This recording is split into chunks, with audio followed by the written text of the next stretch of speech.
లక్షలాది మందికి మన తెలుగు మ్యాట్రిమోనీ ద్వారా వివాహాలు జరిగాయి. తెలుగు వారి నంబర్ 1 చాయిస్ తెలుగు మ్యాట్రిమోనీ. బాపట్లలో మత్స్యకారులు ఆందోళన నిర్వహించారు. అంబేద్కర్ సెంటర్ నుంచి జిల్లా కలెక్టరేట్ వరకు ర్యాలీ చేపట్టారు. పాత బస్టాండ్ సెంటర్లో ధర్నాకు దిగారు. బాపట్ల చీరాల సరిహద్దు తీర ప్రాంతంలో ఈపురుపాలెం స్ట్రైట్ కట్ కాలువ పూడ్చిన ఘటనలో బాధ్యులపై చర్యలు తీసుకోవాలని డిమాండ్ చేశారు. గుంటూరు ఎమ్మెల్యే మాధవి భర్త గల్లా రామచంద్రరావు భ్రమరా ఇన్ఫ్రా కంపెనీ పేరుతో రియల్ ఎస్టేట్ కంపెనీ నడుపుతున్నారని తెలిపారు.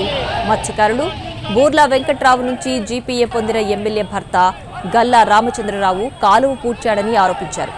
కూటమి ప్రభుత్వం అండతోనే అధికారులు తమను పట్టించుకోవడం లేదని మండిపడ్డారు.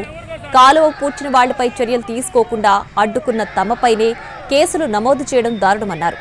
ప్రభుత్వం బాధ్యులపై కఠిన చర్యలు తీసుకోవాలని, కాలువను యథాతథ స్థితిలోకి తీసుకురావాలని కోరారు మత్స్యకారులు.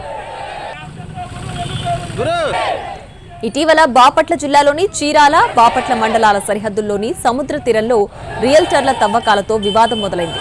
రియల్టర్ల తవ్వకాలపై మత్స్యకారులు ఆగ్రహం వ్యక్తం చేశారు.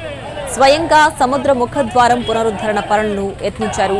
జేసీబీలతో వారంతా సముద్రం వద్దకు చేరుకోవడంతో ఇరు వర్గాల మధ్య వాగ్వాదం చోటు చేసుకుంది.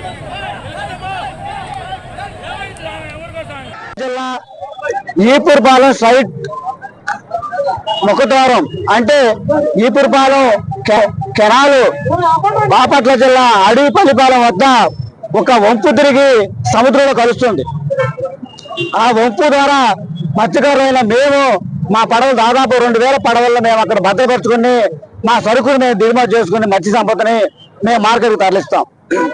అలాంటి వంపుని గుంటూరు టు ఎమ్మెల్యే గల్లా మాధవి భర్త గల్లా రామచంద్రరావు భ్రమరాంబ శ్రీ భ్రమరా రిసార్ట్స్ అనే ఒక సంస్థ పెట్టుకుని తెలుగుదేశం నాయకులు బుర్రా వెంకట్రావుతో జీపీఏ కుదుర్చుకుని ఆ బీచ్ మొత్తం కూడా పెద్ద పెద్ద కొండరాలతో పూడ్చివేసి ఆ మొగని పూడ్చివేశారు. దీని మీద మేము ఒక 5-6 నెలల నుంచి కూడా మేము పెద్ద ఎత్తున ఆందోళన చేస్తుంటే బాపట్ల జిల్లా కలెక్టర్ నిమ్మక నీరెత్తినట్లుగా సమస్య పట్టనట్లుగా వ్యవహరిస్తున్నాడు. జిల్లా